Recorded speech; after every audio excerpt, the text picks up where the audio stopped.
When I was a little kid, probably about 6, Santa Claus was coming, and I wanted a telescope, and my instinct was to look at the stars, even back at that age. But what I had in mind was this very telescope, the Mount Palomar Observatory, which had just come online 4 or 5 years before I was born, and it was just absolutely the most amazing instrument that had ever existed for looking at the heavens, and I knew it was going to be mine. Now, Santa Claus failed to produce Mount Palomar for me. He instead brought me a little spyglass. I think I had not been articulate enough to explain to my parents exactly what I wanted, and they gave me something for spying on girls or something like that through the windows of our apartment building in New York. Well, it wasn't too many years after that that I got my first kind of semi-serious telescope, a 60 millimeter refractor. It was about that long, lens about that big around, and with that I peered through the urban murk for year after year, until finally Santa Claus really did come.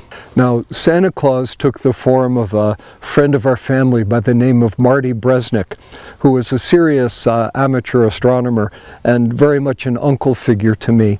And he helped me, I put helped in quotes, build a classic amateur astronomical telescope called a 6-inch reflector. It was kind of the Volkswagen of telescopes in those days. It had a 6-inch mirror, and I remember being so proud, boasting to my friends, I was probably 13 or 14, that with this telescope I could read a newspaper headline a mile away, which is actually true, and it's a pretty impressive thing to say.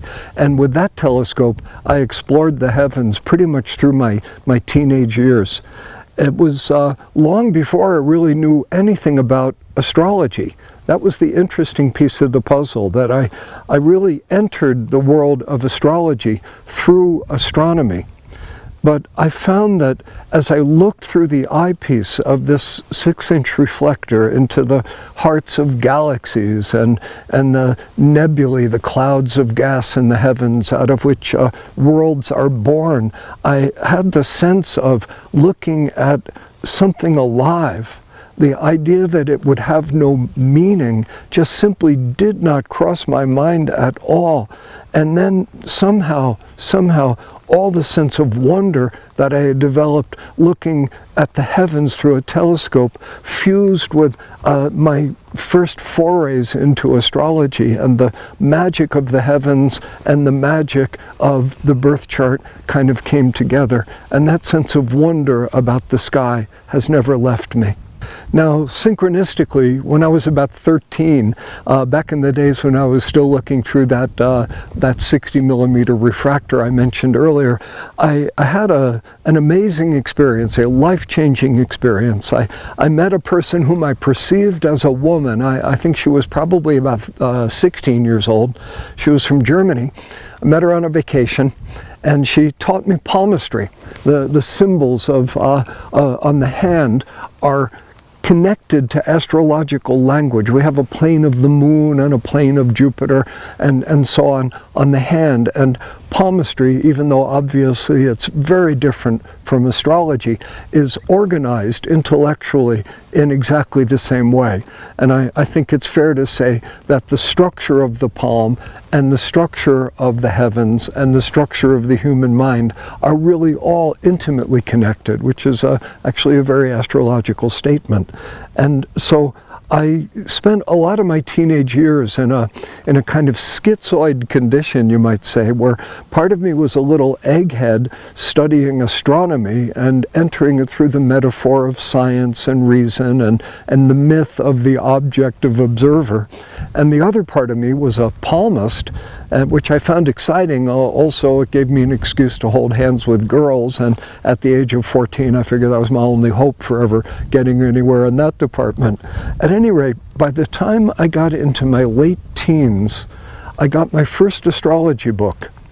It was actually a pretty awful book, come to think of it. I was having my tonsils out, and I asked my mother to get me a book, an astrology book. She did. I won't even name this book because I don't want to embarrass the author if she's still alive. For some reason, it spoke to me. And then I asked my mom to get me another one, and I got lucky with the second one. Joseph P. Goodovich, Write Your Own Horoscope. And he was talking about Mercury and Venus and so on. It was my first taste of what astrology actually was. It was a simple book, but it was the beginning. And somehow the magic of palmistry and the sense of this expanded, magical, living universe that arose from looking through telescopes, all those pieces of the puzzle came together in one tapestry, and suddenly I'd grabbed hold of astrology, or astrology had grabbed hold of me, and the next thing I knew, I was almost 68 years old and standing in front of Palomar Observatory. It is still not mine, but the way the winds of destiny have blown, I now live pretty much in its shadow down in Southern California, out in the desert, under the absolutely brilliant and equally magical skies that I saw when I was a child.